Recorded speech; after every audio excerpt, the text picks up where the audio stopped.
आखिरी बात और कहना चाहता हूं, हमारे देश में न्याय व्यवस्था का जो सबसे बड़ा कानून है उसका नाम है इंडियन पीनल कोड, आईपीसी। अगर यहां कोई वकील मित्र बैठे होंगे तो बात उनको बहुत जल्दी समझ में आएगी। और एक दूसरा कानून है सिविल प्रोसीजर कोड, सीपीसी, और एक तीसरा कानून है क्रिमिनल प्रोसीजर कोड, अपराध दंड संहिता। तो IPC Indian penal code, CPC civil procedure code और सीआरपीसी माने क्रिमिनल प्रोसीजर कोड, ये तीन कानून हैं जो भारतीय न्याय व्यवस्था का आधार बनाए गए हैं या आधार माना जाता है।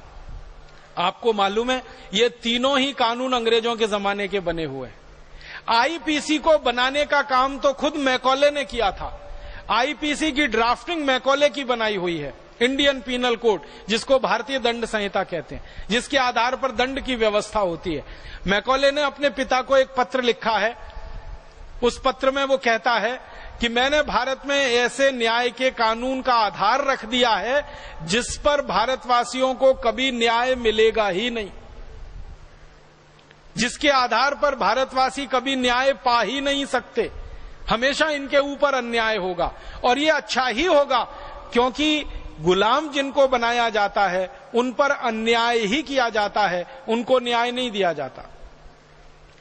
फिर जब ढूंढना शुरू किया हम लोगों ने तो पता चला ये आईपीसी नाम का कानून जो भारत में मैकॉले ने 1860 में लाया, ये कानून अंग्रेजों ने आयरलैंड में सबसे पहले बनाया था और लगाया था।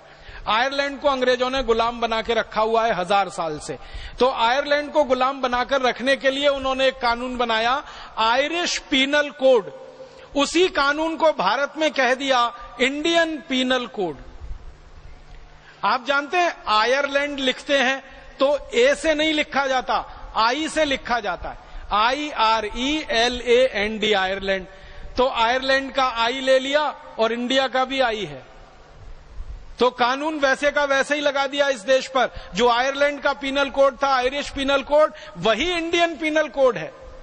और मैंने जब आयरलैंड के पीनल कोड को खरीद कर पढ़ा और इंडियन पीनल कोड को खरीद कर पढ़ा, दोनों को सामने रखा, तो मुझे इतना गुस्सा आता है कि कॉमा फुल स्टॉप भी बदला नहीं गया, वो भी वैसे का वैसा ही है। बस इतना ही किया मैकॉले ने कि आयरिश पीनल कोड में जहां जहां आयरलैंड है, जहां जहां आयरिश है, वहां उसने इंडिया कर दिया और इंडियन कर दिया। बाकी सब धाराएं वैसी हैं और सारे अनुच्छेद वैसे के वैसे ही हैं। तो आयरलैंड को गुलाम बना के रखना है, इसलिए आयरिश पीनल कोड बनाया। तो भारत को गुलाम बनाकर रखना है तो इंडियन पीनल कोड बना दिया। अब जिस कानून को गुलाम बनाने के लिए तैयार किया गया हो, उस कानून के आधार पर आजादी के बाद न्याय कैसे मिलेगा, जरा बताइए। अन्याय ही होने वाला है। सबसे बड़ा अन्याय क्या होता है कि आईपीसी के आधार पर जब कोई मुकदमा दर्ज होता है इस देश में, तो सबसे पहले तो मुकदमा दर्ज होने में महीनों महीनों लगते हैं। एफआईआर करनी पड़ती है, उसके बाद पुलिस को साबित करना पड़ता है, सबूत जुटाने पड़ते हैं, अदालत में जाना पड़ता है। इस पूरी प्रक्रिया में ही देर लगती है, क्योंकि तरीका अंग्रेजों का यही है। फिर वो मुकदमा दाखिल हो जाए तो फिर सुनवाई शुरू होती है। सुनवाई के लिए सबूत इकट्ठे किए जाते हैं। उन सबूतों के लिए अंग्रेजों के जमाने का एक कानून है, इंडियन एविडेंस एक्ट, और वो सबूत जल्दी इकट्ठे हो नहीं पाते हैं। धीरे धीरे समय बढ़ता जाता है और एक मुकदमे को 4 साल, 5 साल, 10 साल, 15 साल, 20 साल, 25 साल, 30 साल, 35 साल समय निकल जाता है।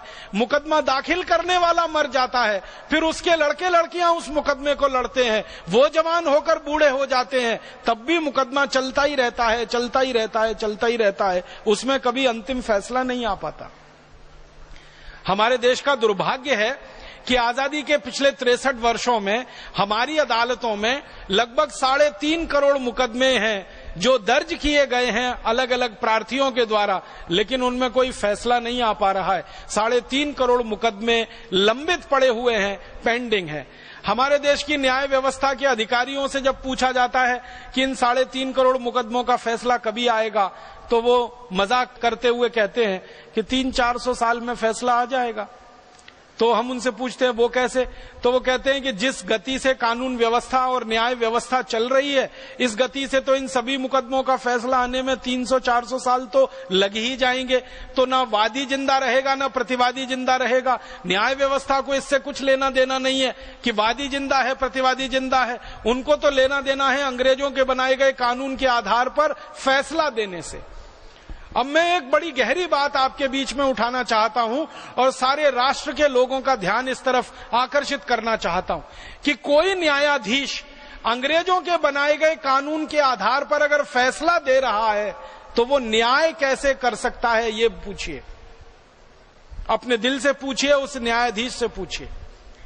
और न्यायाधीशों से जब जब मैंने ये पूछा है कि क्या आप न्याय देते हैं, तो वो कहते हैं ईमानदारी से हम न्याय नहीं दे पाते, हम तो मुकदमों का फैसला करते हैं। फैसला होना अलग बात है, न्याय देना बिल्कुल अलग बात है।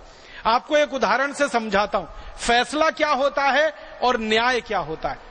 मान लीजिए आपने किसी गाय को डंडे से पीटा, तो कानून के हिसाब से आपको जेल हो जाएगी। गाय को डंडे से पीटना भारत में अपराध है, जुर्म है, इसके लिए जेल हो जाती है। लेकिन उसी गाय को आपने गर्दन से काट दिया और उसके मांस की बोटी बोटी आपने बेच दी बाजार में, आपको कुछ नहीं होगा, क्योंकि कानून से वो न्याय सम्मत है। अब गाय को डंडे से मारो तो जेल हो जाती है, लेकिन गाय को गर्दन से काटकर उसके मांस की बोटी बोटी बेचो तो भारत सरकार करोड़ों रुपए की सब्सिडी देती है आपको। मैं अगर गौशाला खोलना चाहूं तो इस देश की कानून व्यवस्था के अनुसार मुझे बैंक से कर्ज नहीं मिल सकता, लेकिन गाय को कत्ल करने के लिए कत्ल खाना बनाना हो, उसके लिए बैंक करोड़ों रुपए कर्ज देने को तैयार है मुझे। आप सोचिए, मैं गौशाला बना के गाय का दूध बेचना चाहता हूं, बैंक के पास जाता हूं, मुझे कर्ज दे दो। बैंक कहती है हमारी योजना में गाय को कर्ज देने की व्यवस्था नहीं है। लेकिन उसी बैंक के पास में जाता हूं कि मुझे कत्ल खाना खोलना है और कर्ज दे दो, तो बैंक खुशी से कर्ज देती है। उस कर्जे पर ब्याज सबसे कम लिया जाता है और करोड़ों रुपए का कर्ज तो मुफ्त में दिया जाता है सब्सिडी के रूप में।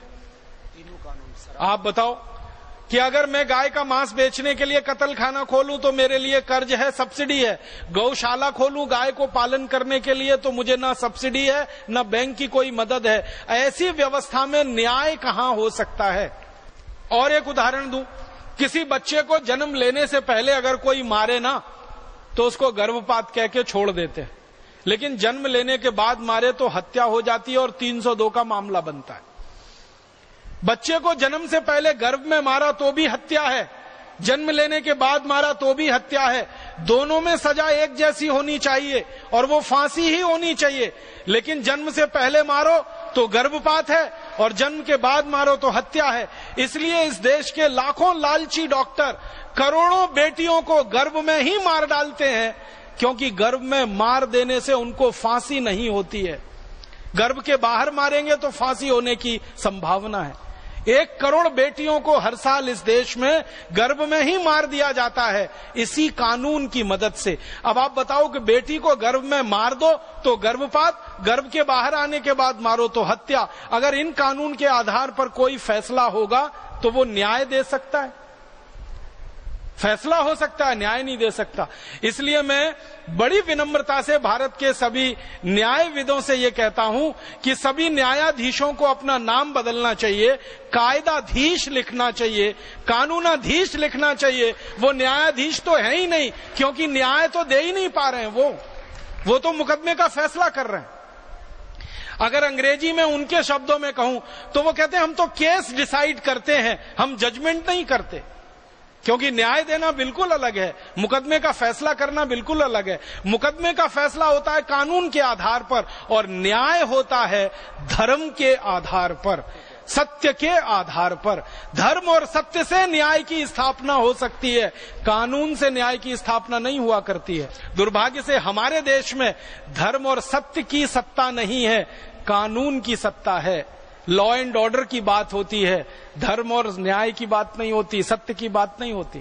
तो ये अंग्रेज छोड़कर चले गए पूरी कानून व्यवस्था को, और वही ढो रहे हैं हम आजादी के 63 साल के बाद। और एक उदाहरण देता हूं।